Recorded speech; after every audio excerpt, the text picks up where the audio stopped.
I will call to order the March 7th meeting of the Verona Plan Commission, and we will begin with the roll call, please. Mr. Sarah? Commissioner Manley, Here. Alderperson Linder, Here. Commissioner Turk, Here. Mayor Hokumer, Here.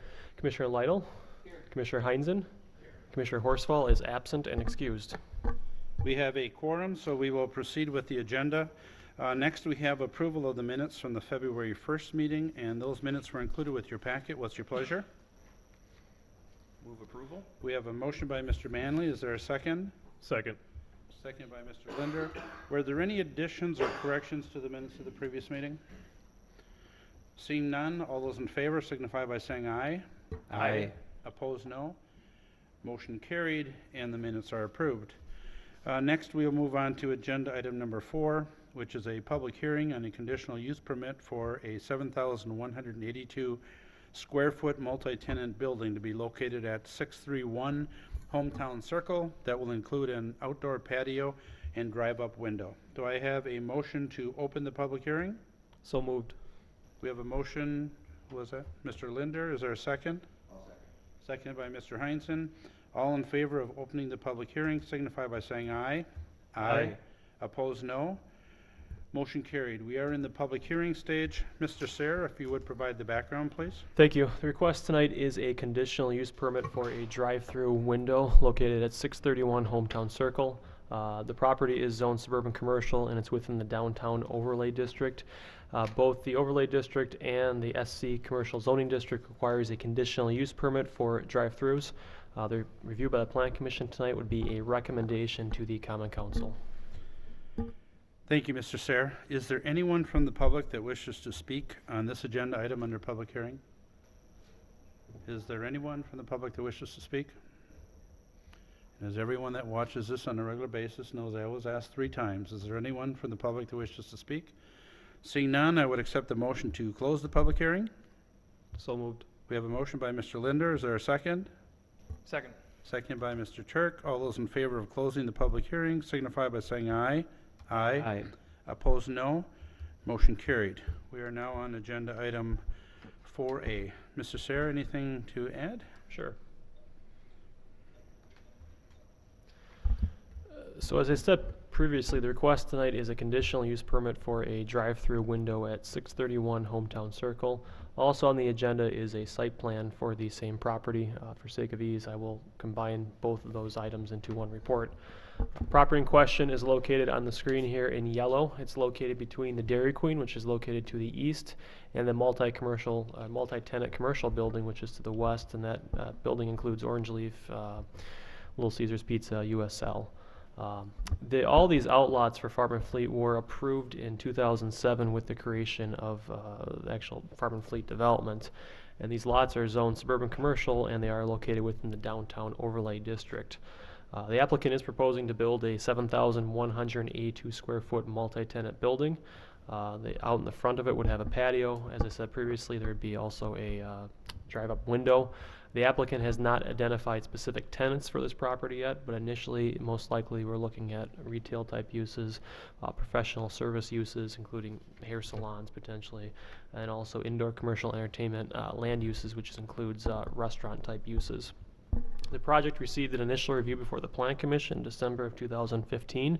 Some of the comments from the Plan Commission included concerns about the monument sign and also desire for more brick and stone on the building.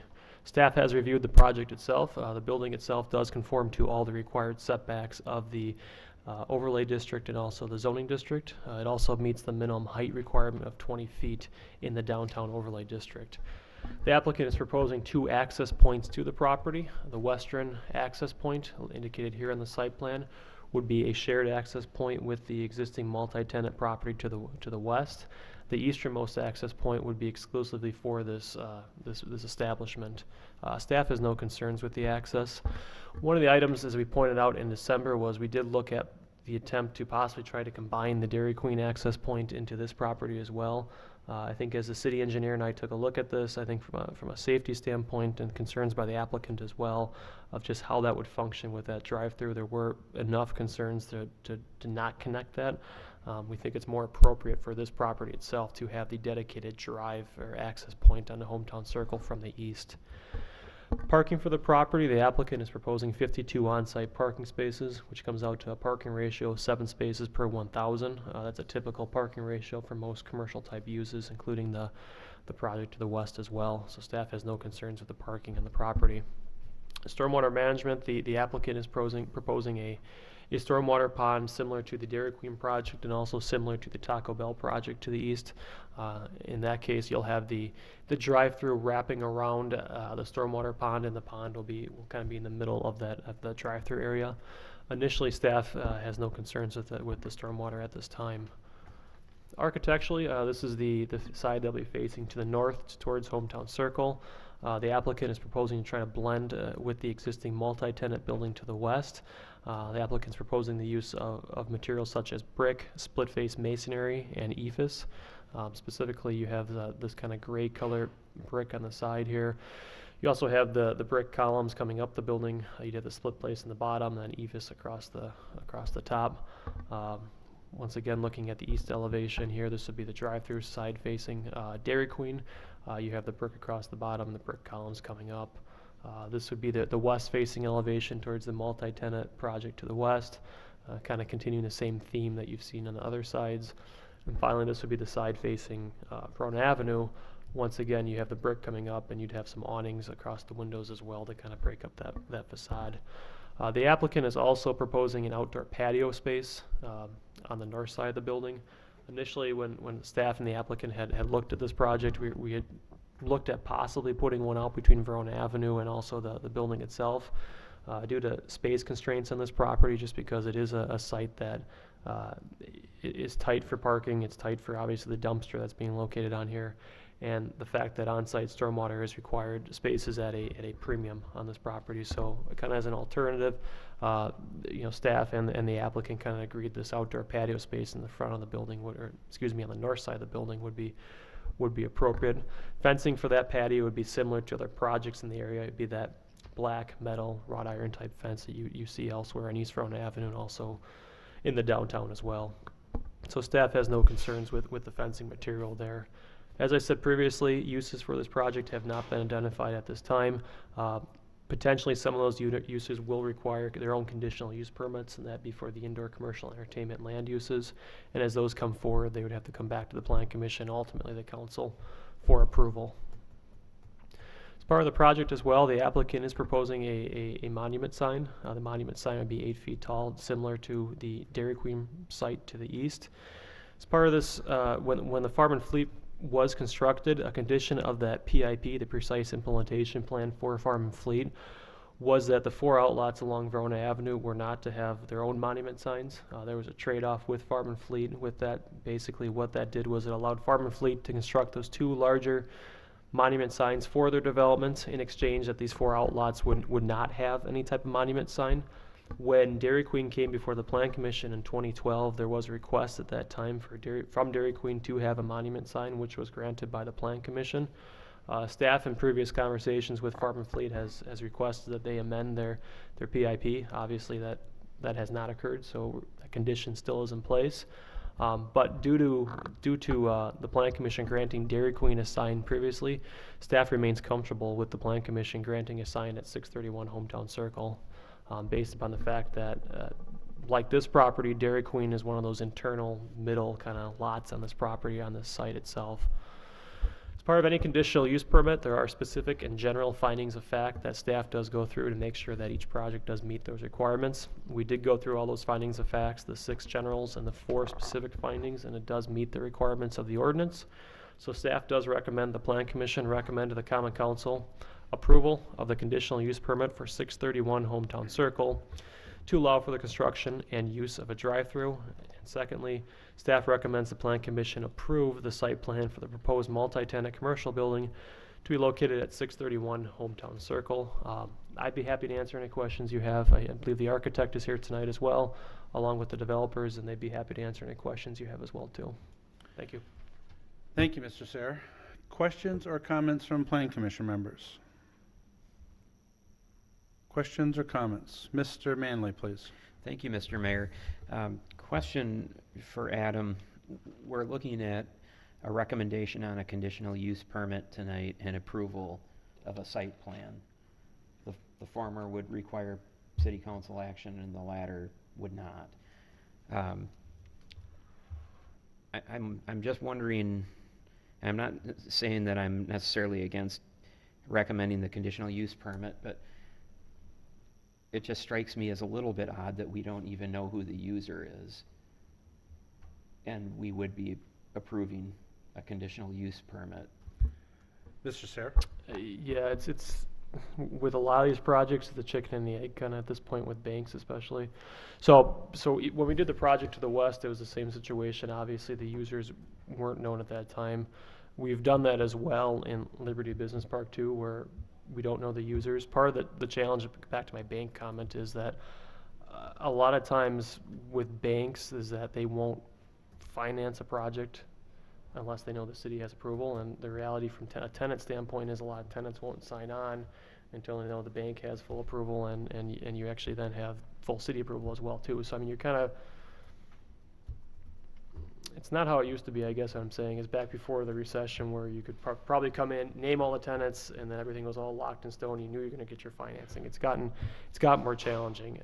As those specific tenants come in, such as those restaurant type tenants, we're going to have to look at the parking. If the parking doesn't work, we can't approve it, and that's based upon seating. If the building were to be, say, straight retail, straight professional service, that's based upon one space per 300 square feet. So the site has more than enough parking if it was that allowable use category. But as those conditional uses come in itself, and those users come in, we'll evaluate the parking at that time. But yeah, it'd be nice to know the users. I mean, it'd be up to the, I guess, developer if he has any signed officially, if he wants to name those or not. But I guess my question is really from the standpoint of if the conditional use permit would be for the actual property instead of a property owner or a user or a business. Who do we, when we're, if there's a problem down the road and we're trying to deal with a compliance issue for a conditional use that's an agreement with a piece of property instead of a person or a business, how do we resolve that? Mr. Sayre? I would suspect in this case it's going to be probably with both the developer and the business itself. Most likely that business going in there, I would suspect, is probably some type of food establishment. So they're going to have to come in and get their own conditional use permit. So you'll have one most likely with the actual business, and then on top of that you'd have one also with the actual developer too. You'll have two of them. So to resolve that, you probably would potentially go after both of those permits if need be, if there was an issue with that drive-through. Because the permit itself would just be for the drive-through, not actually the site plan. The site plan itself is for the building. The use is for the drive-through. Mm-hmm.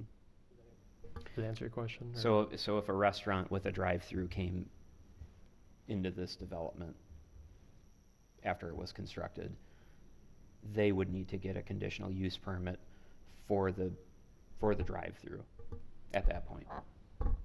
Mr. Sayre? It'd be for the restaurant use. So the conditional use for the drive-through you're granting tonight, and the conditional use for the restaurant would be done after the fact when that restaurant is known and comes forward. Okay.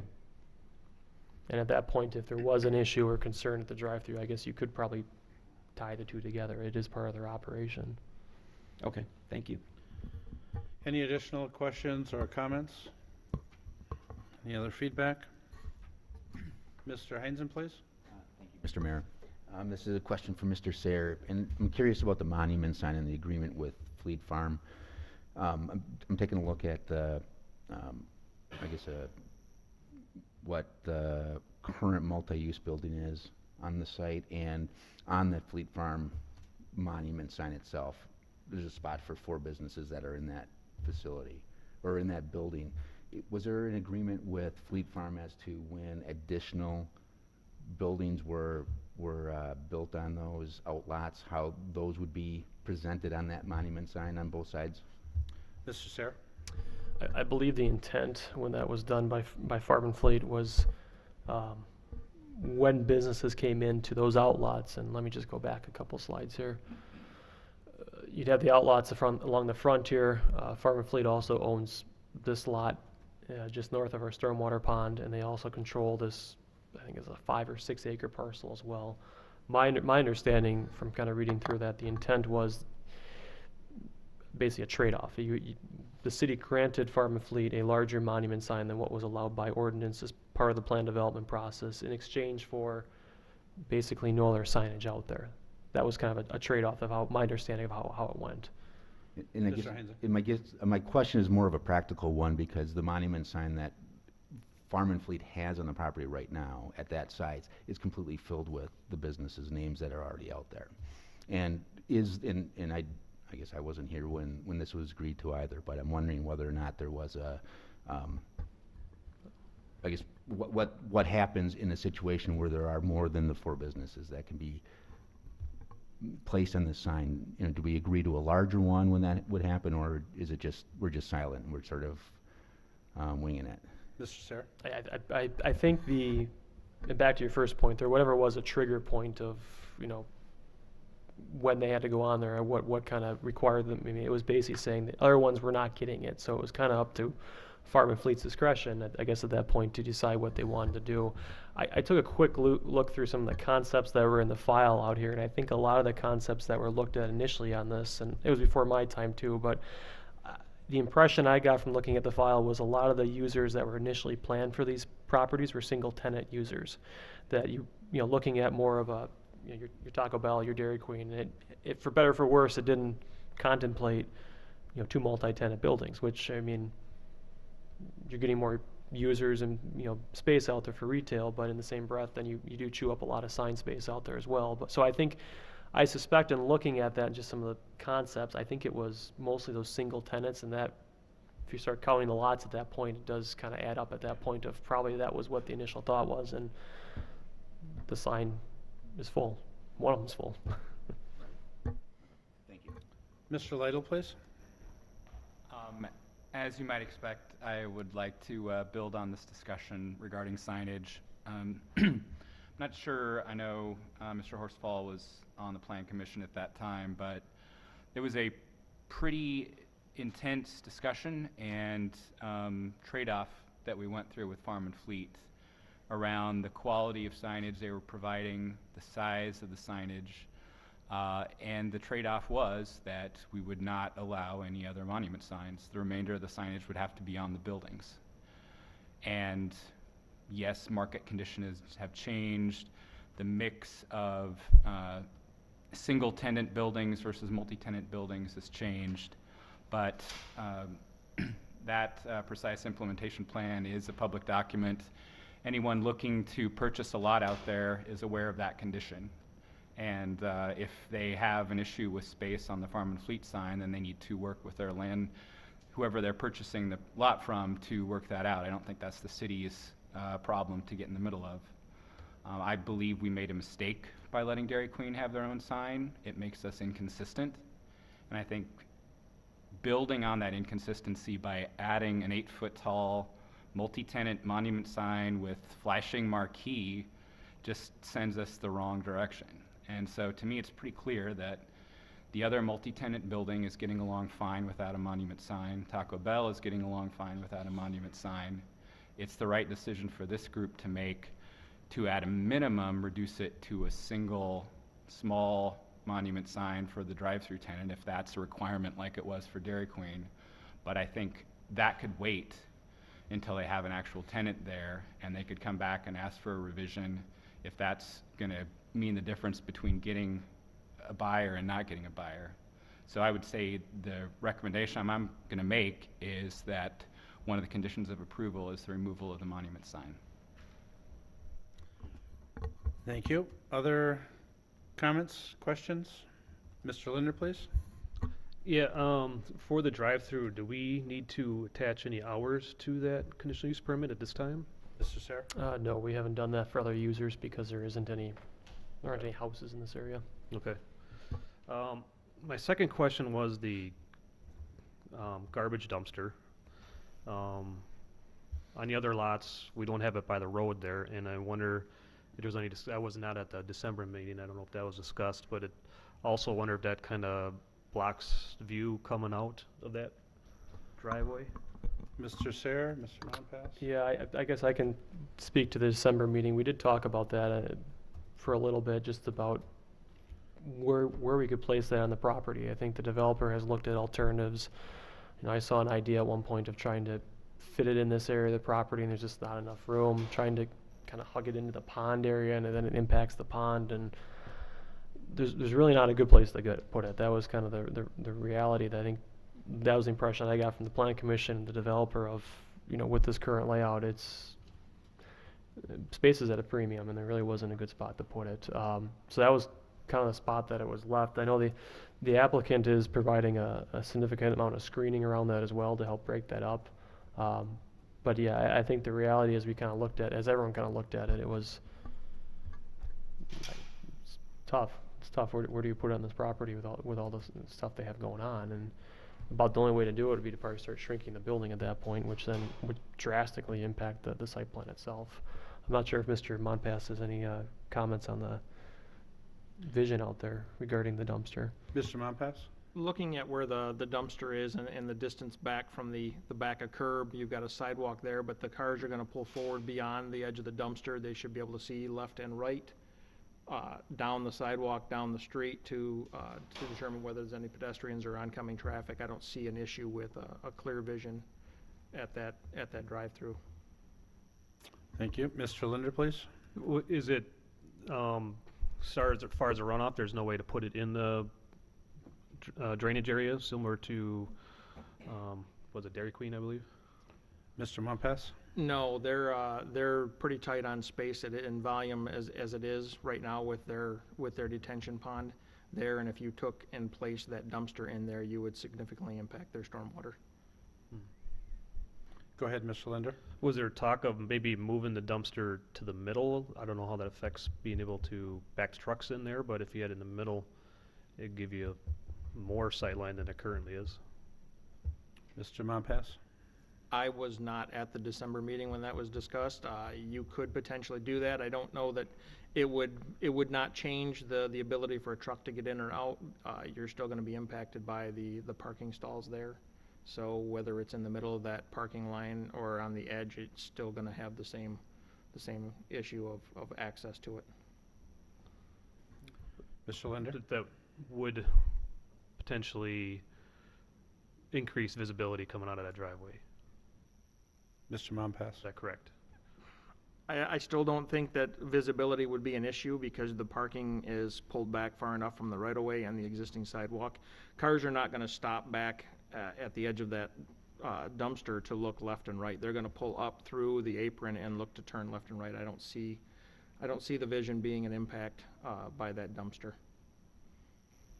Go ahead, Mr. Linder. Okay, well, I guess I'm wondering if somebody's walking in there and somebody is pulling and I don't see them stopping there, is if they would have any issues with that person on the sidewalk that they didn't see behind the dumpster. That's where I guess I was going for on that. Mr. Heinzen? Actually, I think I mean, I agree with Mr. Linder on this, and it's not just pedestrians, it's, you know, with the ballpark across the street, there, you know, potential for bicyclists to be going up and down that sidewalk, and I think to the extent that it takes up the exact same number of parking spaces to move the dumpster to the middle, it seems like it would be a safer course of action, certainly. Mr. Linder, go ahead. Yeah, I just wonder if maybe to the middle just be, that you're splitting it between the two, the entrances here and the entrance to the spot next to it, and you pretty much alleviate any of that kind of problems, even if, how minor it is. I don't know if the applicant is interested in that or not. Mr. Sarah, please. I guess just so I'm clear, we're looking at possibly relocating it to, no? Okay. No, Tell me when to stop. directly to the west, up Just above. here. Right in the middle of that. Here? Yeah. Yeah. Oh, okay. Sorry. Maybe about 4 or 5 stalls to the left of where it is right now Okay. on our screen. Can I, Go ahead, Mr. Linder. are the applicants, is that something that's feasible? If you would, if you'd come up, please, and please identify yourself as well. Good evening, Brad Koenig with Schulfer Architects. I'll speak to relocating that. I mean, it is possible, however, you're gonna lose another parking space because right now we're using the island at the end of that row as for additional landscaping around that. And also the way the grade works is that you're lower, not lower than the street, but it's not a 6-foot tall wall either in relationship to where you're at grade based on the parking lot and the street. You're probably at about a 4-foot wall. So by shifting it over, it is possible. However, we're going to lose another parking stall in order to put, nice landscaping around it. It shouldn't impact any access to it. It would just be then front and center to the building itself, which may not be as attractive as that corner. Go ahead, Mr. Linder. The height of the walls doesn't bother me too much. I don't know if there's one spot, I don't know how big of an impact it is. I can't see a huge impact. It might be better for the tenants because it'd actually be closer to the buildings for them to walk to it too. But maybe Mr. Sayer could talk about the one spot, if that makes any difference with the ordinance. Mr. Sarah? They're probably gonna be okay on parking, regardless of the one spot or not. Go ahead. I mean, Mr. if we Linder. compare it to the tenants next door, I've been there numerous times and I've never seen it full, so I guess I'm not quite so worried about losing one spot. But I don't know I guess I'm looking for your feedback too, but to me, it looks like there potentially could be an issue. The bikes there was a good point because they're going a little faster through there, and I've driven out of the parking lot next to it. It's, when there's cars parking on the street too, it's hard to see. It is difficult, especially when there's cars parked on Yeah. the street to see that road. Yeah. We did look at numerous other places. This is probably the last place we would want to put it. I mean, definitely we'd want to get it closer to the building. Like Mr. Sayer said, we went through and putting it in the retention pond area, just one takes away too much green space and detention pond area. So we can't really get it anywhere closer to the building. And so we kind of, in all discussion, it kind of ended up, in that location because we could we could maximize our parking, and 2, we could utilize that end island for landscaping. So I think we can definitely look at other alternatives. It's just that's kind of where it ended up based on maximizing parking. Go ahead. No commitment tonight though, Can I speak to this just quick? If you want. Is there a chance that we could actually have our dumpster company look at it? One of the things I'm concerned about. Do you want to just identify yourself? Yeah, or sorry, please? Steve Dorn, one of the developers. One of the concerns I have is we ran this by our trash removal company, and their planned route was to pull in here, go in front of the building, drive up to it, back up, and then pull back out. So one of my concerns is I don't want a big dumpster truck driving through the parking lot, backing into cars and potentially smashing into the back of cars.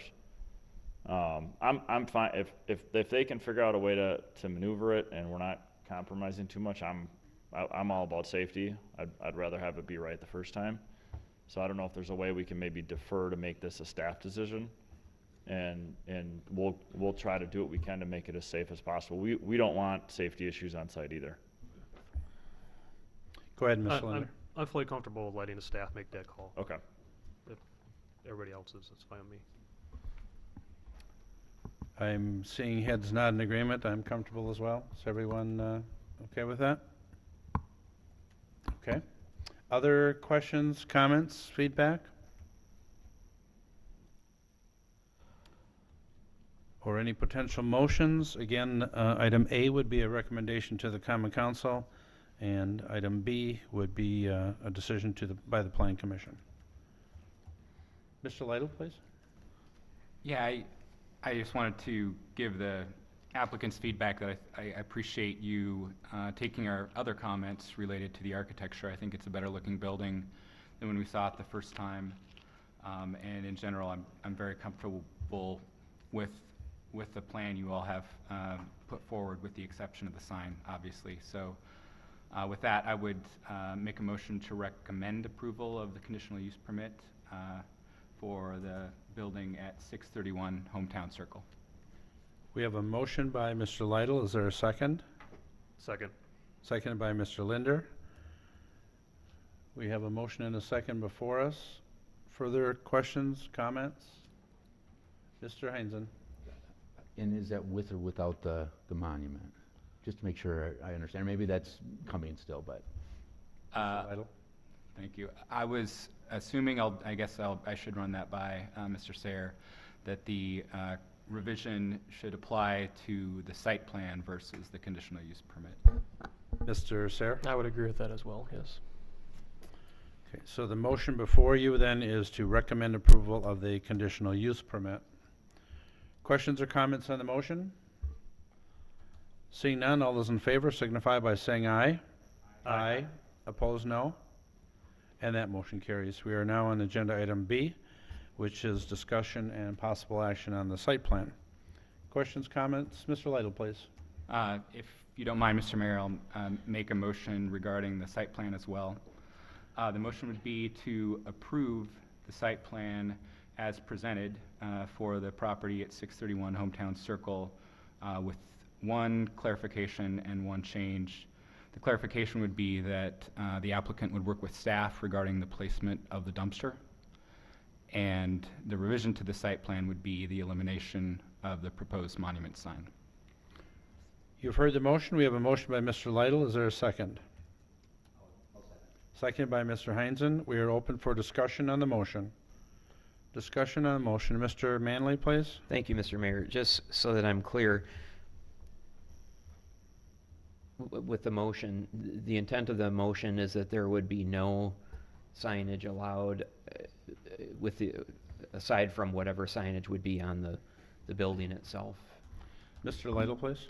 Correct. I believe that's consistent with the other multi-tenant on the property, as well as the Taco Bell. I know that in the case of Dairy Queen, when they had a specific user in mind, there was a corporate requirement. So deferring to Adam on how that process would work, if they would have getting or losing a tenant on the line, I would assume they could come back and request a revision to the site plan to this body, and then we could consider that at that time. So for me, without a specific tenant in mind that has that as a requirement, there's no reason to include a monument sign. Mr. Sayre? Yes, you could come, or the applicant could come back, or a user could come back and amend that. You're correct. So if there was a user who needed a conditional use permit, they could come back, and as part of that process, we'd also have site plan approval for a monument sign. That's how I see it happening. Mr. Manley? Thank you for that explanation. I was on the Plan Commission when we approved the Farm and Fleet development. And I do remember the discussions at that time about the monument sign, and at that time, there were a lot of predictions about what types of users might come into this development, very few of which ultimately proved to be accurate. I know at one time we were talking about a Irish pub or other sit-down type, more slow food restaurants as opposed to fast food. And I think Mr. Sayre is accurate in his analysis that the large signs that were agreed to back then the thinking was that the single-use users of these 4 lots would get monument signage on that large sign. At this point, because the development has gone very differently than was predicted, almost 10 years ago, I think we have a fairness or an equity issue where all of the users of the current multi-tenant building have monument signage, but these users, if I'm understanding this motion correctly, wouldn't, because there's not enough room for them on the sign, on the existing sign. Am I accurate? Mr. Sayre? I believe the western monument sign in front of the multi-tenant building west of this, that one I believe is full, that Farm and Fleet monument sign. I believe the one on the east side of the development by Taco Bell, I think the only panel on there that's full is the Taco Bell panel. and the rest are blank, and I think there's 3 or 4 other blank panels in there. I'm not sure exactly how many, but I believe the one to the west, though, is full, if I recall correctly, and I haven't looked at it too carefully except by driving past it. Okay. I guess here would be my concern. If there are 3 spaces left on that sign and there's 3 users for this building, then I'm comfortable that everybody will have been treated the same. If there aren't, and we would be treating some users of a multi-tenant building differently, then I think we've got a problem. So if I wish I would have driven out there and knew the answer to that question. Maybe do you folks know? Yeah. If you would, please. So I'm pretty familiar with this because I built the first building. And that first lot, after a lengthy negotiation, if you might remember, I came first to Plan Commission with my own monument sign for that building. Farm and Fleet didn't want to give me any spots. Because my building on the first time was on the same lot as that monument sign, I was able to finally get them to agree to let me use those spots for my building. And I remember the discussions at that time were, hey, look, you already have a monument sign on your site that you're buying. We don't want another one on that site, okay? I also remember us talking about how the inner lots, because Dairy Queen already had a sign, the inner lots would likely have their own monument signs, even though back when the Farm and Fleet was approved, these 2 signs were supposed to be for all the users. Farm and Fleet now is hoping to attract more users to what they call their grocery pad next to their site, and that's what they're saving those panels for. So it wouldn't even make sense for us to put panels on their sign because it's 3 lots over. Our site, our site needs its own monument sign. I mean, it's the users that we're talking about, we will not get without monument signage. We need them. They're telling us the same thing. All these other tenants have monument signage. We're going to be at a disadvantage if we can't even compete with what's already been approved out there.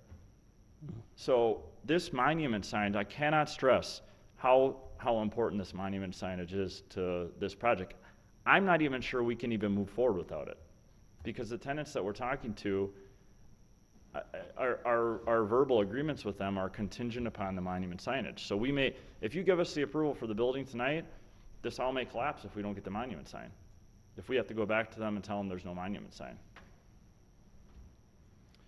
Mr. Heinzen, please, and then Mr. Manley. Well, if you have a follow-up, ahead. Mr. Manley can. I guess I just to close the loop on that.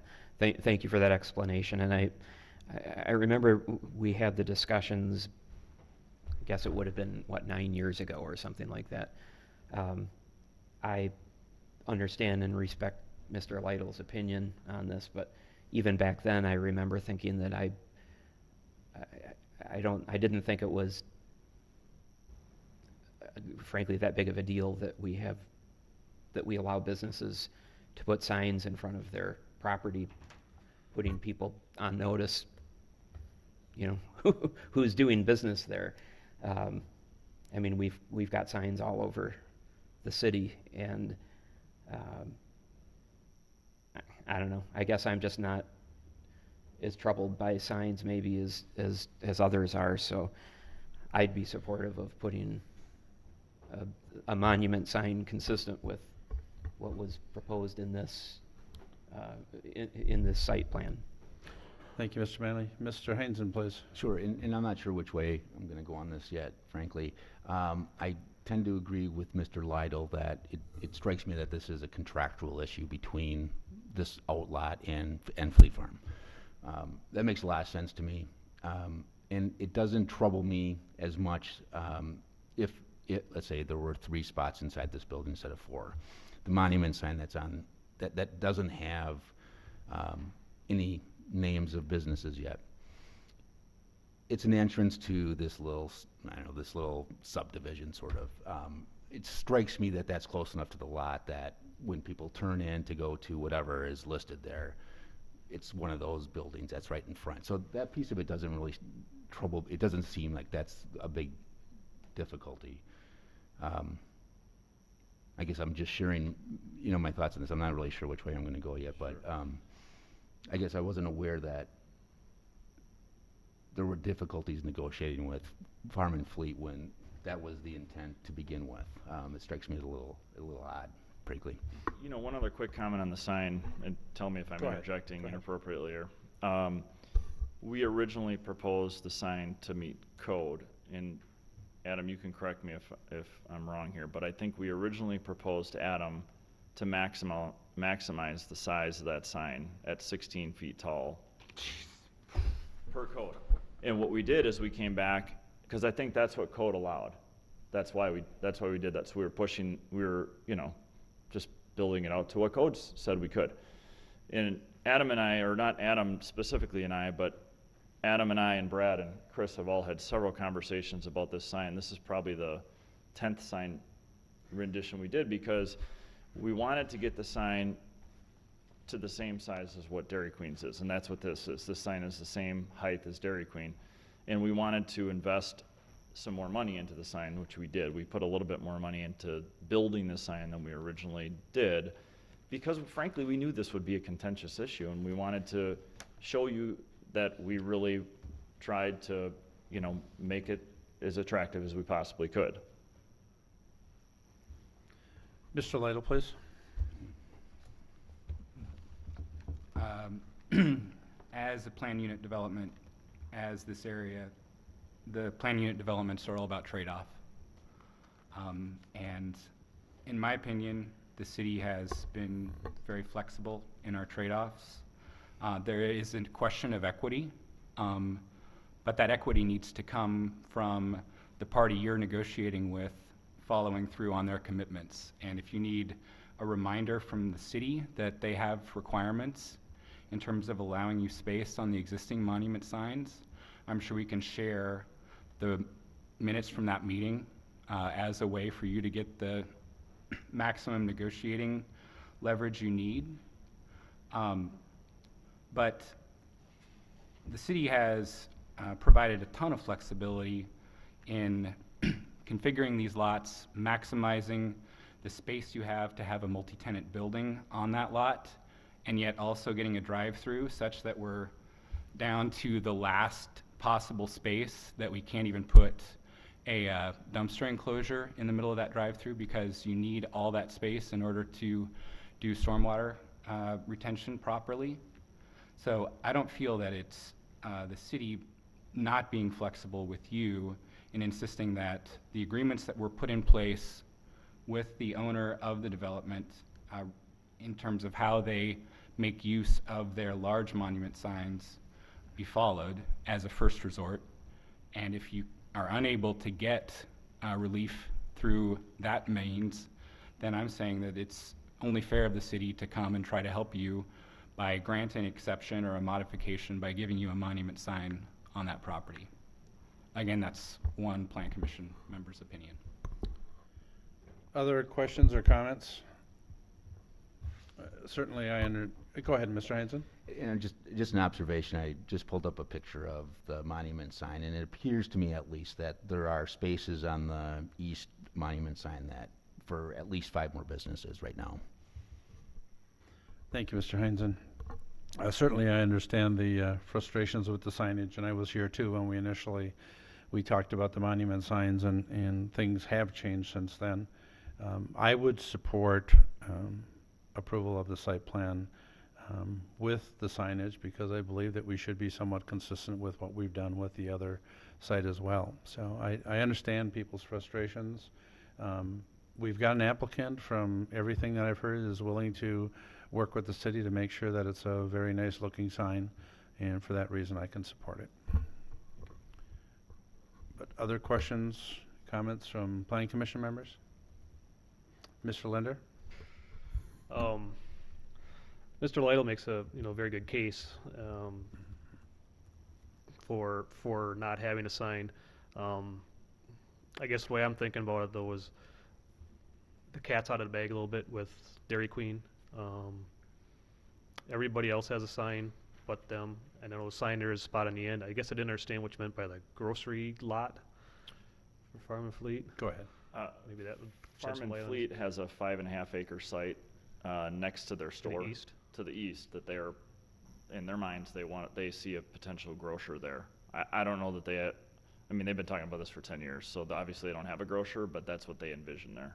And you think that's what they want to use the sign for? They would like to use that sign for that lot. They don't care if it's a grocer, they just know that at some point they're gonna need to develop that lot, and that's what they would like to use that signage for. And then is it accurate that there's 5 empty spots on that sign? I don't know the amount of panels on that sign, so I don't want to misspeak. That appears like they could be the right number. Yeah. I don't know. I guess like I said, I think with the multi-tenant having a sign, Dairy Queen having a sign, these guys get a sign. But I do fully understand the other side of this, and I respect Mr. Lytle. He's been very consistent on this, and but I guess that's where I'm at. Thank you, Mr. Linder. Other questions, comments?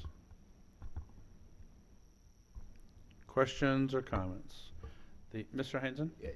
I guess just one more thing, and if you were not the tenant, if you were not the owner of the building next door, and you're talking about the equities and being fair with everybody, if you were not the person who had the spot next door, and before you started to speak, my thought was that the equities would lie with not giving the sign, because only a single building has had the, has had the benefit of us moving off of that sign, and that was Dairy Queen. And I think that Mr. Lytle set forth the rationale for that. If somebody came forward with the reason why the corporation needed to have monument sign, that seemed to be the only exception up until,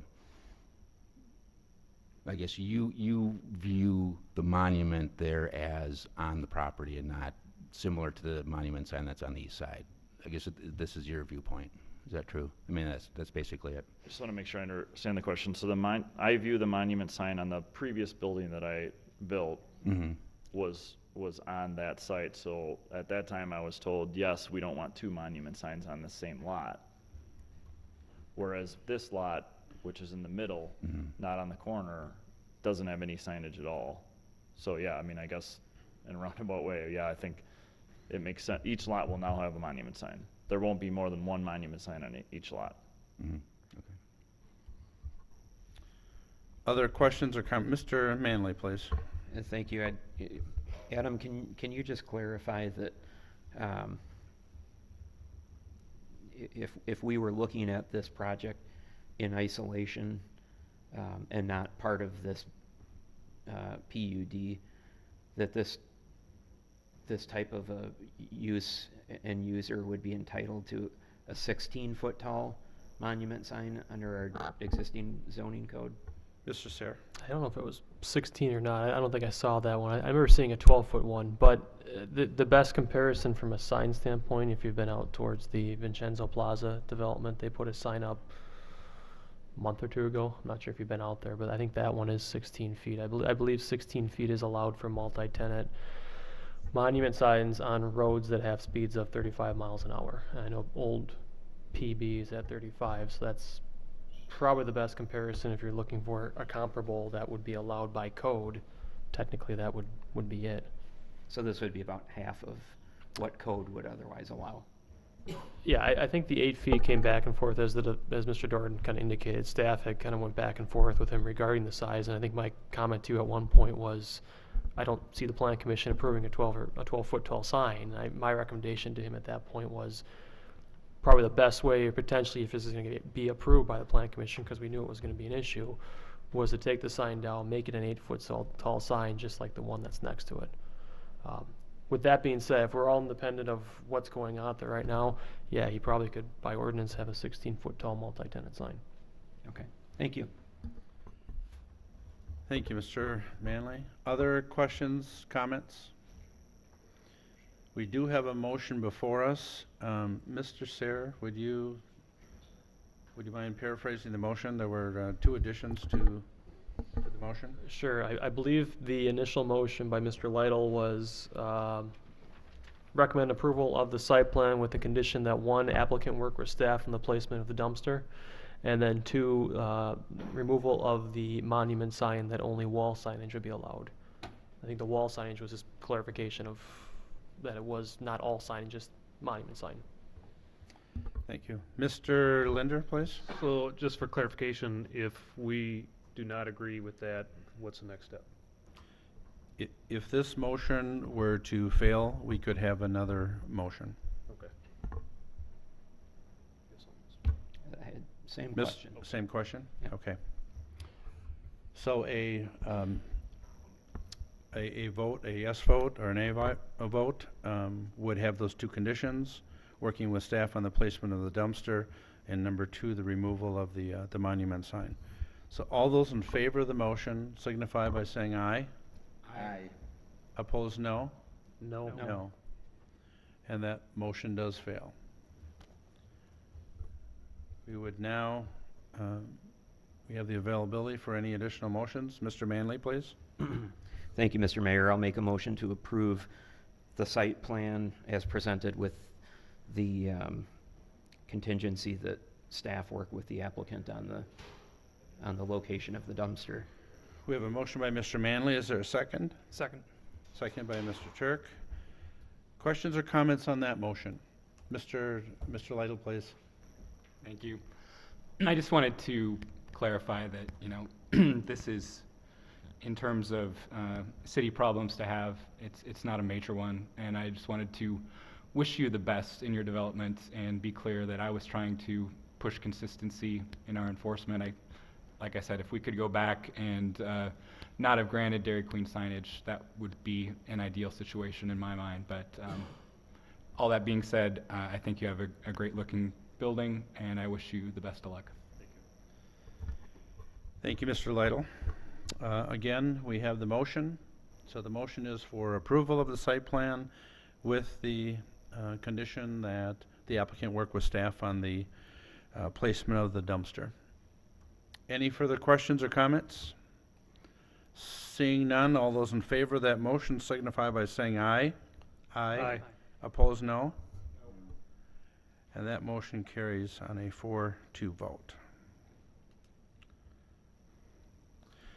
We are now on agenda item number 5, which is discussion and possible action regarding initial review of a proposed self-storage development to be located at 1010 Solar Court. Mr. Sayre, if you would, please.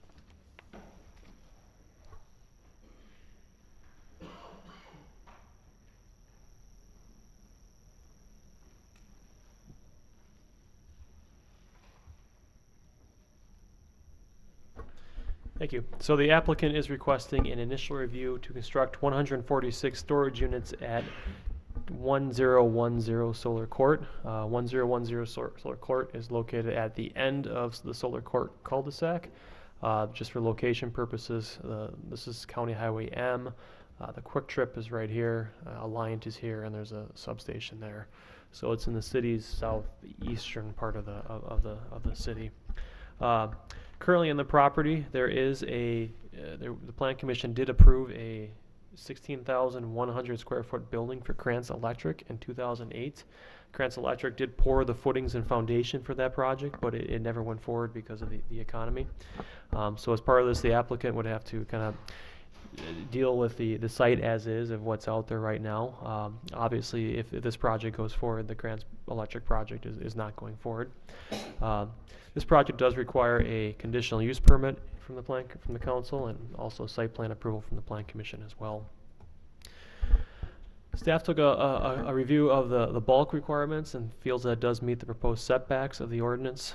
Once again, this is Solar Court in this area. The units would be orientated in a north-south type fashion. It does meet all the setbacks, it appears. The one comment that we have from a setback standpoint is the applicant will need to review the paved setback along the property lines to ensure that they're meeting the minimum requirements of that. Further, another comment from staff regarding the setbacks is currently one of the buildings is planned over a storm sewer pipe that is discharging into the existing pond. Most likely that pipe will need to be relocated or the building will have to be moved into a different spot. Access to the site would be from 2 different points along Solar Court. There really isn't much traffic on Solar Court. Just northwest of here is an existing storage complex, and north of that is the future home of the employer group. So it's a dead-end street. Traffic and access should not be a concern. Parking, due to the amount of pavement on this property and pavement needed for the actual use, no additional parking needs to be labeled or required on the site. So staff has no concerns at this time with parking and access. Stormwater, the applicant intends to use the existing stormwater pond that's on the property. The engineer will need to review the requirements of that to make sure that pond has been sized appropriately for this site. The building itself, the proposed units would include metal and also masonry block. The block would be along the bottom or the base of the actual units itself. Staff does recommend the applicant look at the project that's located northwest of here. For that project, they did wrap the brick around the entire building. So staff would recommend that this block be replaced with brick and also that it be wrapped around the entire building to match what is northwest of here. In general, the site does have very limited visibility. That's due to the fact it's at a cul-de-sac, and south of the property is the Bow Hunters Club. So there really isn't much traffic or many people walking through this area. So it is at a low visibility location. So a couple of comments from staff. Staff has been working with the applicant on locations for this type of use probably for the past 6 months to a year. There are not many locations in the city for this type of storage. I think that's a challenge, obviously, that's out there. I think their challenge, too, is some of the sites that are available are more highly visible in this location. If there probably was a good site for mini storage, this is probably it. It's tucked away back of a cul-de-sac. Not many people are going to see it. Still has pretty good visibility from a security standpoint, from a police standpoint, from County Highway M as you kind of look directly into the units and look directly down the roads. So the location itself, staff is open to the location just because it has low visibility and it's adjacent to an existing facility. A couple items I'll point out if the project does move forward. There are 2 requirements of the zoning ordinance that the project needs to meet.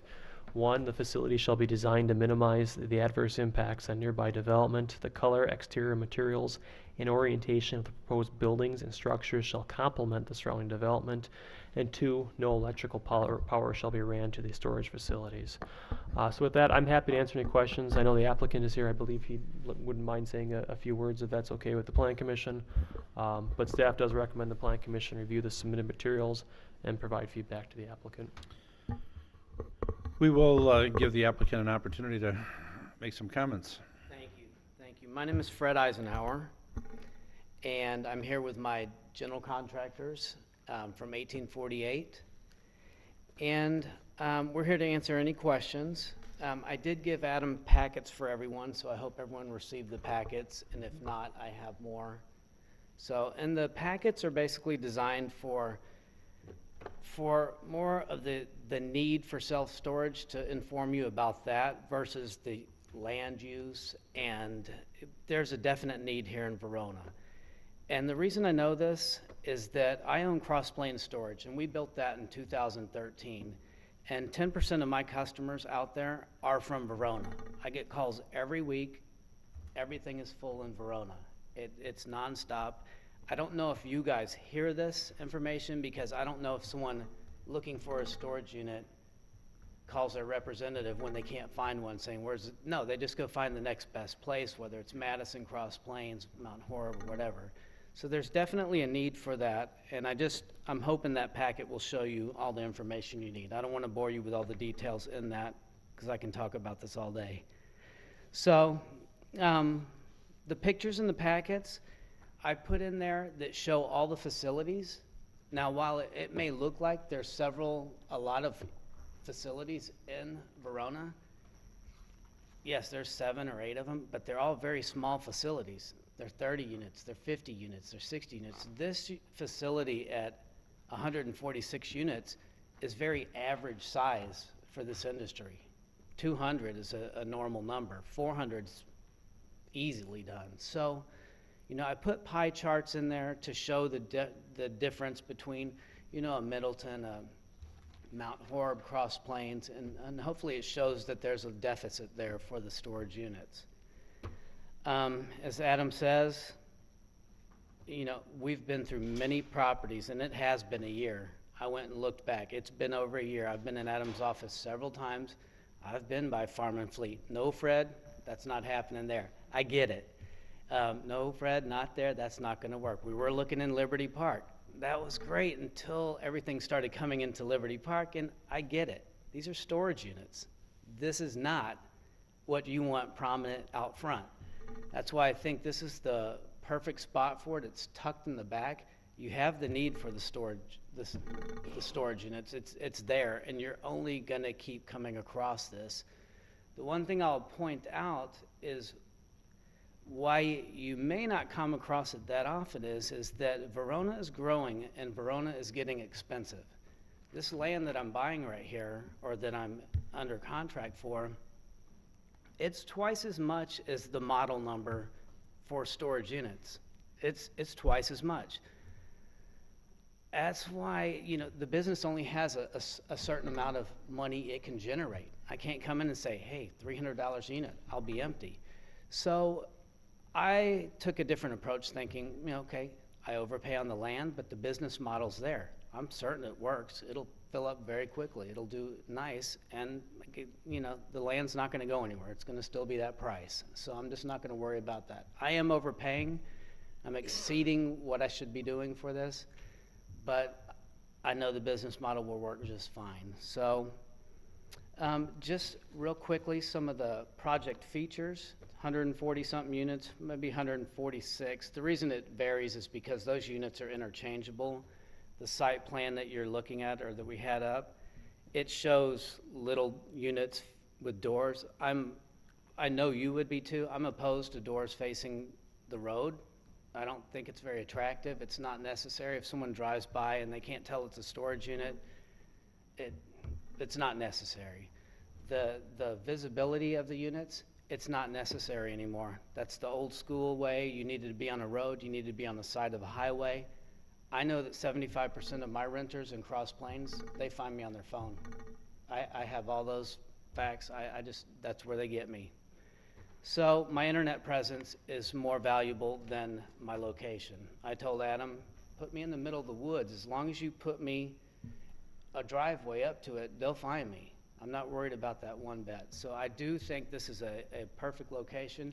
I think it's something that solves something that's going to be a growing problem. It's not going to stop. It's not going to go away. The more you keep building these smaller condo type places, the more you need storage units. But it's not just for that. It's for the homeowners that have snowmobiles sitting in their front yard. You know, this helps get rid of that stuff. It's for the 20% is for business. I bet you probably a third of the businesses on Main Street in Cross Plains, they either have or have had a storage unit with me, you know, over the last just 2 years.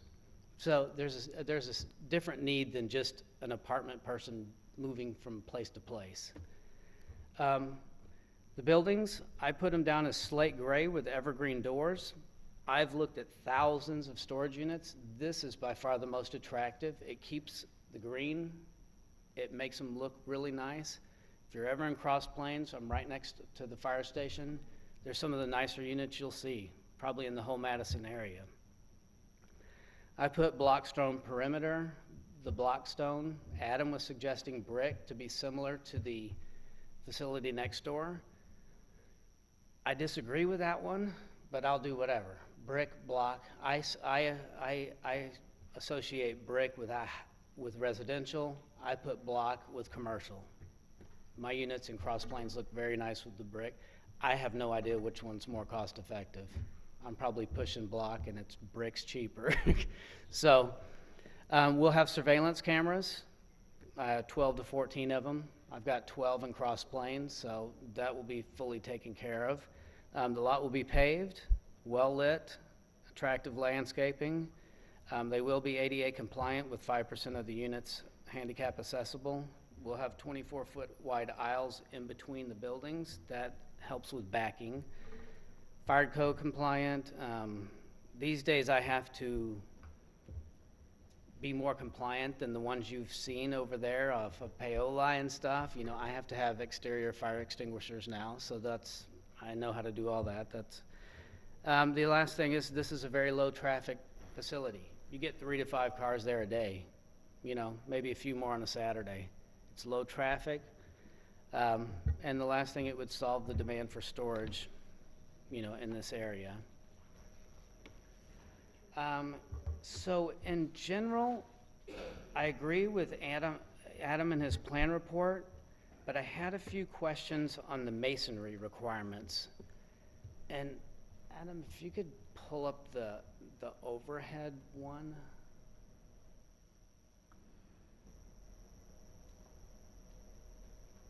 It would be yours, your first one. Yeah. That one right there, so north is straight up. I'm not sure why I would need to put masonry on the west side. That is, you know, and I'll put it all around every single building if it has to be that way, but it just seems like a waste of materials, a waste of funds. For that area there is a wetlands. It's a cliff drop off. There's nothing over there, and there's nothing to the back of it either. It would serve no purpose except for me to view it and animals. So I'd hope you'd consider that there's the front. Actually, if you look at the front, only a third of it's visible from the court. None of it's going to be visible to the M. And I understand what he was saying about the property next door, the existing, but they're visible from M. You can see them all around. So there is a necessary reason to have that brick perimeter around there. So that would be the only thing I'd put out there. That's a lot of brick, that's 200 feet of brick down 2 buildings. I would imagine that's costly, but. So that's all I really have for now. We're here to answer any questions y'all would have, and as long as you're at the podium, I'm going to ask the Plan Commission members if they do have any questions. And I just looked back on an email. You and I had talked back in January of 2015, so you've been working on this for a long time. I have. I remember I was driving back from St. Louis talking to you. I was like, yes, he's calling me. Yes, I do remember. Are there questions or comments from Plan Commission members? Mr. Heinzen, please. Sure, thank you. I'm just curious, Mr. Sayer, where the brick is that we're talking about. I'm not sure I understand where the recommendation and report is specifically. Mr. Sayer? Yeah, so the project I reference is on the screen here, the storage northwest of this site. The brick on that one, oops. So it's similar location to kind of how Mr. Eisenhower has it on this plan, but it wraps the entire building, and actually it's also in between the doors as well too. So that was, like I said, from a consistency standpoint of kind of, I think, what I usually hear from the Plan Commission, that was my recommendation to Mr. Eisenhower, because of just usually when the Plan Commission looks at projects, I usually hear we always want to see the project that's similar to one that's the same or better. So the recommendation, yeah, was so based upon what's northwest or how it wraps the entire property. That's why I suggested that in my report. And right now the suggestion is wrap all the buildings on the property. That's right. I just want to make sure. Correct. Oh yes, that was consistent with our project to the west. Thank you. Go ahead, Mr. Eisenhower. Yes, the one thing I would point out about that is that property next door, that's 30 units. They're 2 small buildings. There's not a lot of cost to doing that, and they're visible from all sides. M, you can see all sides from M and then Solar Court. From my part, you see what you drive up to, and that's it. No one will ever see the east side. The west side, no, I'm sorry, the west side. The east side is, I forgot who owns that land over there. What I see my vision, what I see coming from that is something industrial down the road, and the only thing I'd be appeasing there for my brick would be parking lot or a back of a building. So, and then the south side of the buildings, there's nothing back there. I mean, there's a retention pond, and so I know how to make them look good from the front. I can make them look good from all sides. I'm hoping you can see that it may be unnecessary, but if it has to be, it has to be, so. Mr. Heinzen, please. Another question for you, Mr. Sayer. Is the property that doesn't face M, property that could be developed? Mr. Sayer. So the property to the east here is the Alliant property. Unless Alliant were to move, I don't see them having any additional large type development. Most likely, you're probably looking at, I would suspect, storage yards of some type. To the south, here is the Bow Hunters property. You can kind of see a couple of the kettles. It's a challenging property. It does kind of drop into there, has some slopes, has some ponds, is probably wet in some spots, heavily wooded as well. I mean, I'm skeptical that's going to develop easily. I mean, it could develop potentially, but it's not going to be an easy one to develop. It's still in the town right now. And there's a long strip in here right now. You can kind of see that. That's actually owned, along with this parcel, by the Ice Age Trail Alliance.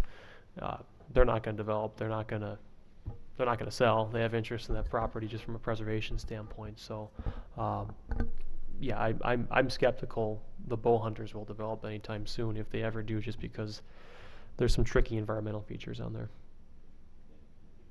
And in between that property you just discussed is all forest. I mean, there's trees and a cliff, a ravine. It's impossible to, well, you take a lot of dirt, but it's impossible to build right there. I think it's wetlands in between there. But Other questions, comments, additional feedback? Mr. Linder, please. Just overall, it seems like a good spot for this. I mean, I think you did a nice job with your presentation information as to why thank you. you want it. So I was glad to see all that.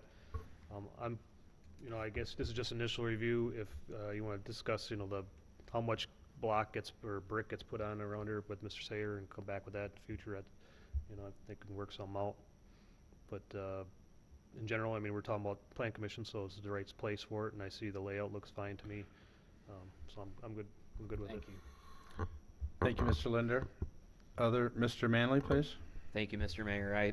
I agree with what Mr. Linder said, and I can personally attest to the demand in the Verona market for this.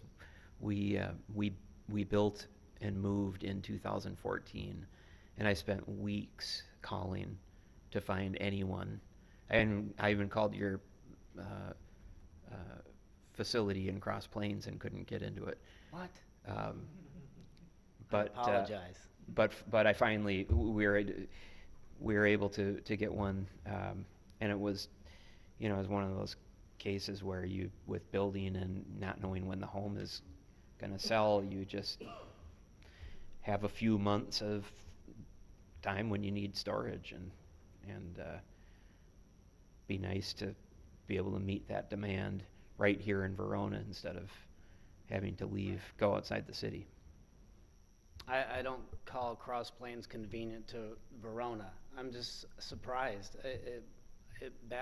You're coming all the way here. I mean, it's not that far, but it's not where you are. So, thank you very much. Other questions or comments? I know that Mr. Sayer has been keeping me up to date on the discussions he's had with you. I would agree with the comments that were made about as far as the location. I think this is a good location. There's other places in the city where I would prefer not to see it. I think this is a good location, and I would urge you as well to continue to work with staff on the brick issue. Other feedback, comments, questions? Not seeing any, so we look forward to hearing more from you. Good. Thank you very much for your time. Thank you. Now we are on agenda item number 6, which is a public hearing on a zoning ordinance text amendment to modify the city's floodplain zoning ordinance, amending the flood insurance study maps due to recent mapping updates from the Department of Natural Resources. The specific section to be modified is 13-2-5, parent C. I would accept the motion to open the public hearing. We have a motion by Mr. Lytle. Is there a second? Second. Seconded by Mr. Linder. All those in favor of opening the public hearing signify by saying aye. Aye. Opposed, no. Motion carried. We are in the public hearing stage. Mr. Sayre, if you would provide the background, please. Thank you. This is a zoning text amendment to modify our floodplain zoning ordinance. The zoning ordinance does require public hearings for all zoning text amendments. The public hearing is required to be held before the Plan Commission, and the Plan Commission makes a recommendation to the Common Council. Thank you, Mr. Sayre. Is there anyone from the public that wishes to speak on this agenda item under public hearing? Is there anyone from the public that wishes to speak? Anyone from the public that wishes to speak on this agenda item? Seeing none, I would accept the motion to close the public hearing. We have a motion by Mr. Manley. Is there a second? Second by Mr. Turk. All those in favor of closing the public hearing signify by saying aye. Aye. Opposed, no.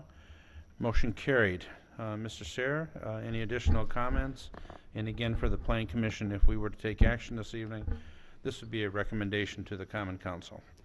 Mr. Sayre, please. So in January of 2016, the city did receive notice from the DNR that we need to update our flood insurance study numbers due to floodplain changes within Dane County. If you recall, we did an update like this in August of 2014.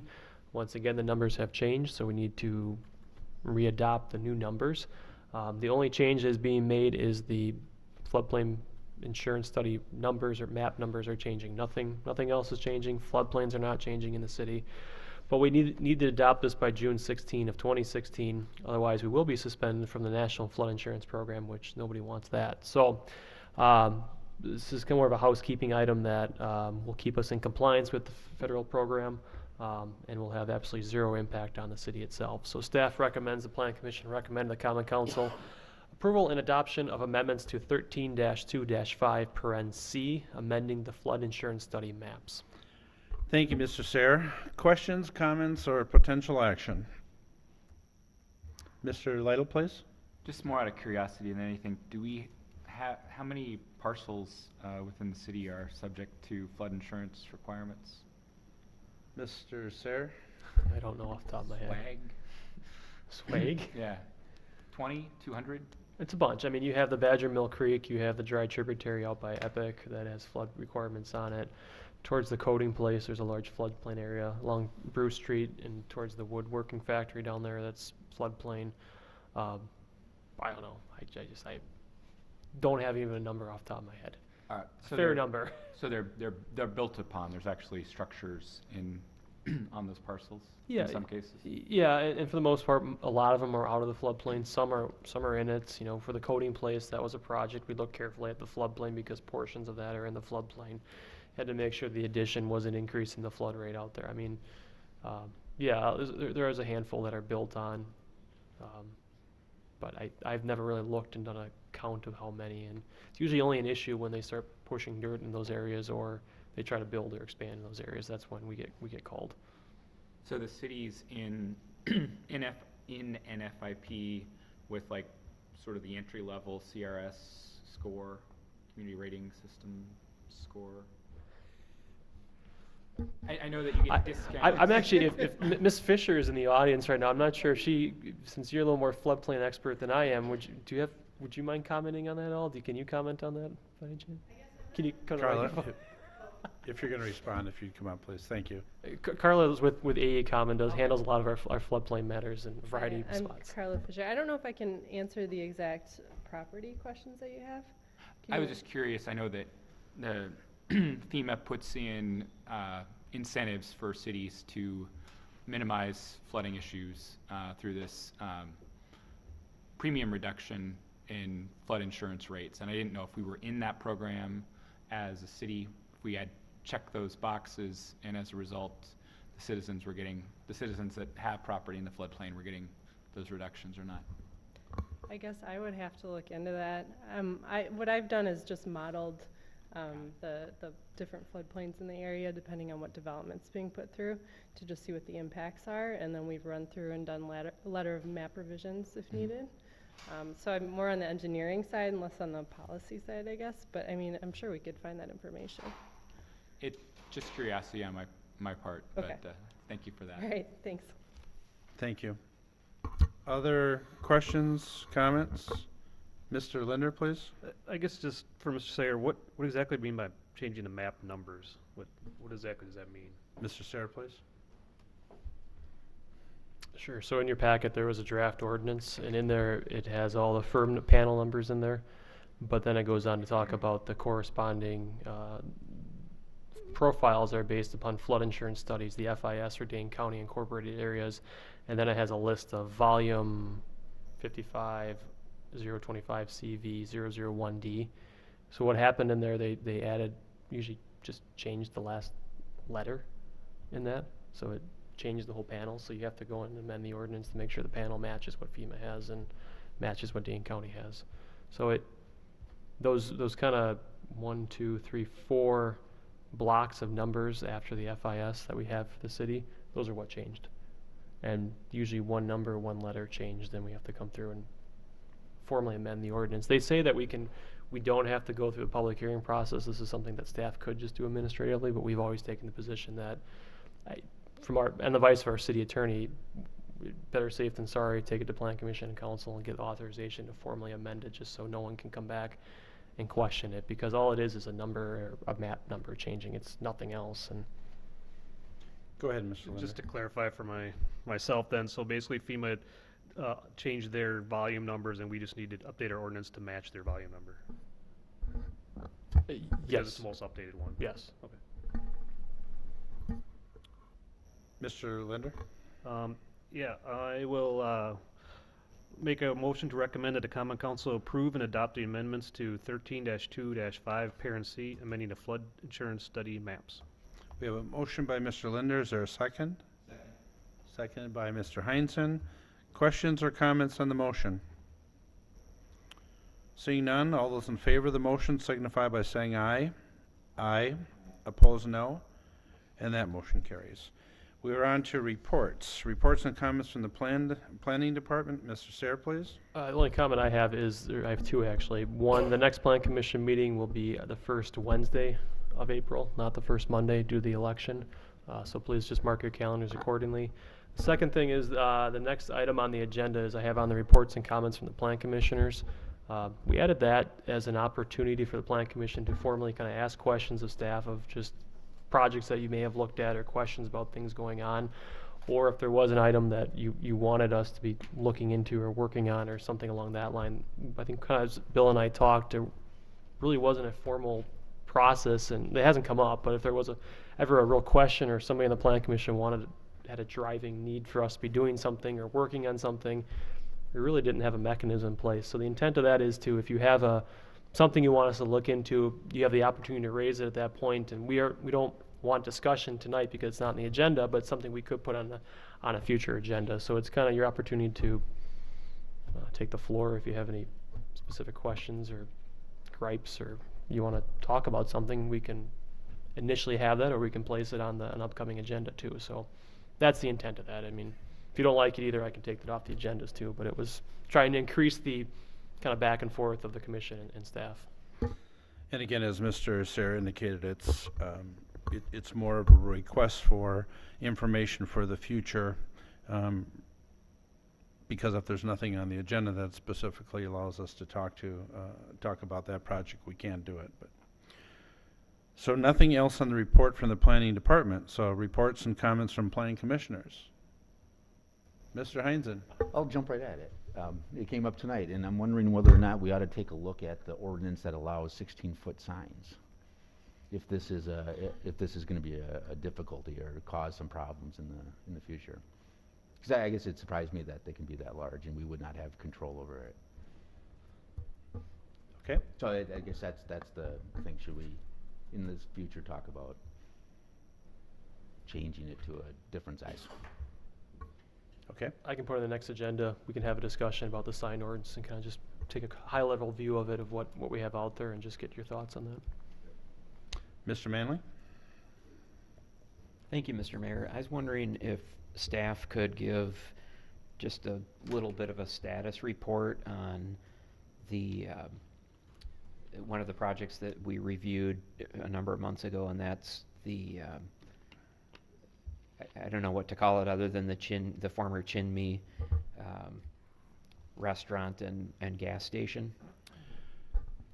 Mr. Sarah, please? Yeah, and kind of corresponding with the broker on that property, I know the applicant has had some financing issues on that project.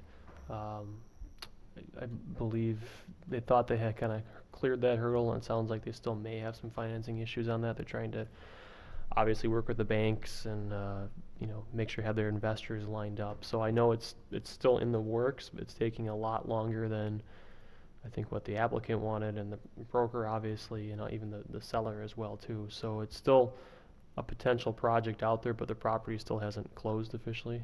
There has been no transaction out there.